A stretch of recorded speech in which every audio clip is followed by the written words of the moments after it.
جس میں سب سے پہلے لارڈ ماؤنٹ بیٹن کا تقرر کیا گیا۔ لارڈ ویول بطور وائسرائے نہ تو ویول پلان کو کامیاب بنا سکا اور نہ ہی کابینہ مشن پلان کی کامیابی سے ہمکنار ہوا۔ کانگریس کی خوشنودی حاصل کرنے کی کوشش میں آدھے کابینہ مشن پلان پر عمل درآمد کی کوشش کی گئی، یعنی صوبوں کے گروپ نہ بنانے اور عبوری حکومت اور آئین سازی کے کاموں پر عمل درآمد شروع کر دیا۔ قائد اعظم نے مصلحتاً عبوری حکومت میں مسلم لیگ کو شریک ہونے کی اجازت دے دی، لیکن انہوں نے آئین ساز اسمبلیوں کے اجلاسوں کا بائیکاٹ کرنے کا فیصلہ کیا۔ قائد اعظم پورے پلان پر عمل چاہتے تھے، اس طرح آئین سازی کا عمل جاری نہ ہو سکا۔ برطانوی وزیر اعظم نے 20 فروری 1947 کو اعلان کیا کہ برصغیر سے برطانوی راج یعنی برطانوی حکومت جو ہے جون 1948 تک ختم ہو جائے گا۔ اقتدار کی منتقلی کے آخری مرحلے پر عمل درآمد کے لیے برطانوی حکومت نے لارڈ ویول کی جگہ لارڈ ماؤنٹ بیٹن کو وائسرائے بنا کر بھیج دیا۔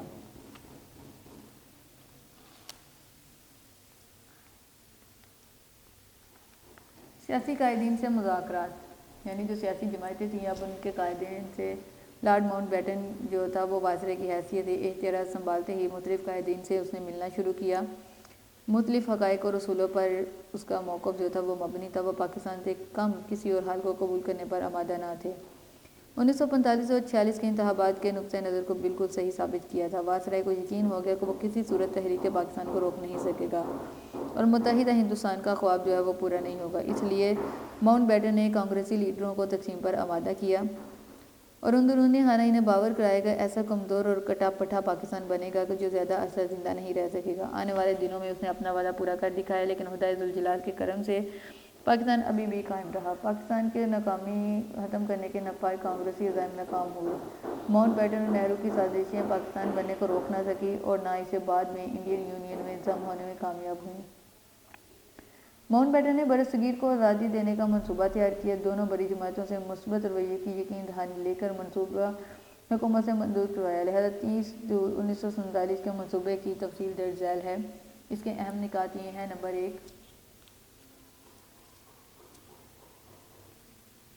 غیر مسلم اکثریتی صوبے: آسام، یوپی، سی پی، مدارس، ممبئی، بہار اور اڑیسہ جیسے صوبے جہاں مسلمانوں کی تعداد غیر مسلموں کے مقابلے میں زیادہ ہے، ہندوستان میں شامل کرنے کا فیصلہ کیا گیا۔ صوبہ پنجاب کو 2 حصوں میں تقسیم کرنے کا فیصلہ ہوا۔ مسلم اکثریتی علاقے کو پاکستان اور غیر مسلم اکثریتی علاقے کو ہندوستان میں شامل کرنے کا فیصلہ کیا گیا۔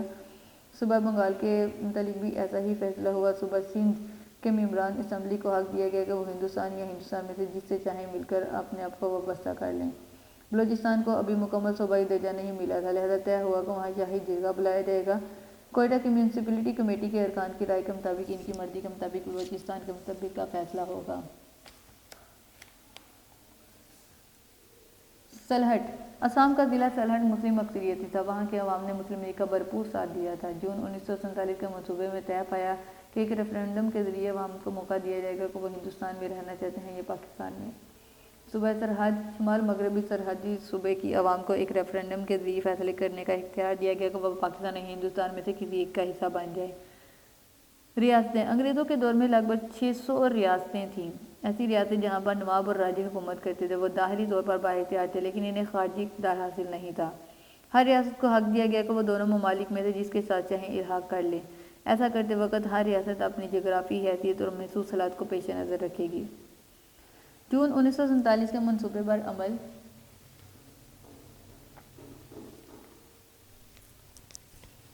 غیر مسلم اکثریتی صوبے تو ہندوستان کا حصہ بننے ہی تھے، ان کے بارے میں کوئی مسئلہ نہیں تھا، لیکن تمام غیر مسلم اکثریتی صوبے ہندوستان کا حصہ بنا دیے گئے۔ سلہٹ میں ریفرنڈم ہوا، عوام کی بہت بڑی اکثریت نے پاکستان کے حق میں فیصلہ دیا تو ضلع سلہٹ کو پاکستان سے ملحق کر دیا گیا۔ سندھ کی اسمبلی نے ارکان نے بہت بڑی اکثریت کے ساتھ پاکستان کے ساتھ شرکت میں اپنا ووٹ دے دیا۔ بلوچستان میں شاہی جرگے اور کوئٹہ میونسپلٹی کے ارکان نے پاکستان کے حق میں اپنا ووٹ دیا۔ پنجاب اور بنگال اور خیبر پختونخوا نے بھی اپنے رائے جو ہے وہ پاکستان کے حق میں دی، لہذا پنجاب بنگال دونوں صوبوں کو تقسیم کرنے کا فیصلہ ہونا تھا۔ اس مقصد کے لیے سر ریڈ کلف اور ایک انگریز وکیل کو ثالث مقرر کیا گیا۔ اس کی مدد کے لیے مسلم لیگ اور کانگریس نے 2 افراد کو نامزد کیا۔ خط بندی کمیشن نے پنجاب اور بنگال دونوں صوبوں کو تقسیم کر دیا۔ سر ریڈ کلف نے بددیانتی سے کام لیتے ہوئے کانگریسی رہنماؤں کے اشاروں پر فیصلے دیے اور بہت سارے مسلم اکثریتی علاقے پاکستان کو جو دینے تھے وہ انہوں نے ہندوستان کے سپرد کر دیے، کیونکہ اسے سارے سے تسلیم کیا جا سکا تھا، اس لیے قائد اعظم نے ریڈ کلف روایت کی پوری طرح مان لیا۔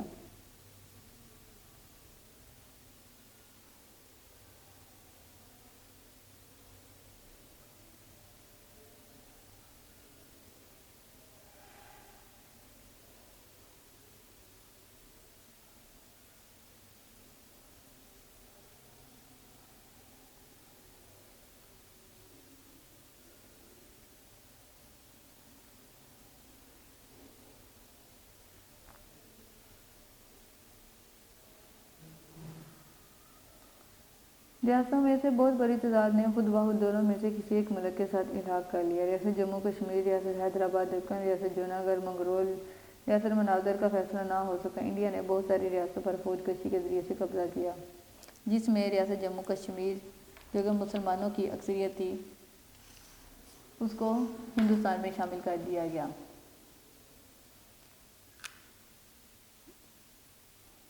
قانون آزادی ہند 1947۔ حکومت برطانیہ نے 18 جولائی 1947 کو برصغیر کو 2 ممالک میں تقسیم کرنے کے لیے قانون آزادی ہند منظور کیا۔ یہ قانون 3 جون 1947 کے منصوبے کو پیش نظر رکھ کر بنایا گیا تھا۔ حکومت نے اعلان کیا تھا کہ جون 1948 تک برصغیر کو آزادی دے دی جائے گی۔ تمام فیصلے اجلت میں کیے گئے۔ 3 جون 1947 کا منصوبہ تیار ہوا اور فوری طور پر قانون تشکیل پایا، جس کی روح سے پاکستان اور ہندوستان 2 ممالک دنیا کے نقشے پر ابھرے۔ 14 اگست 1947 کو پاکستان اور 15 اگست 1947 کو ہندوستان کی آزادی کا اعلان کر دیا گیا۔ اللہ تعالیٰ کے فضل و کرم اور قائد اعظم جیسے مخلص اور بے لوث رہنماؤں کی کوششوں سے علامہ محمد اقبال کا خواب پورا ہوا اور پاکستان بے حد مخالفتوں کے باوجود 14 اگست 1947 کو دنیا کے نقشے پر ابھر آیا۔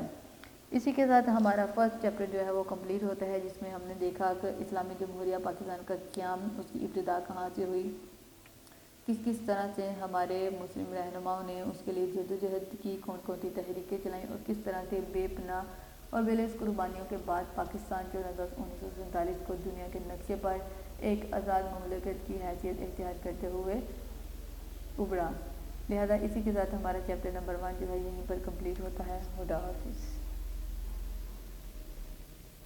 ویڈیو پسند آئی تو لائک کریں، اپنی رائے کمنٹ کریں۔ ایسے ہی مزید ویڈیوز کے لیے ہمارا چینل سبسکرائب کریں اور بیل کا آئیکن دبائیں تاکہ آپ کو ہر ویڈیو کا نوٹیفیکیشن ملتا رہے۔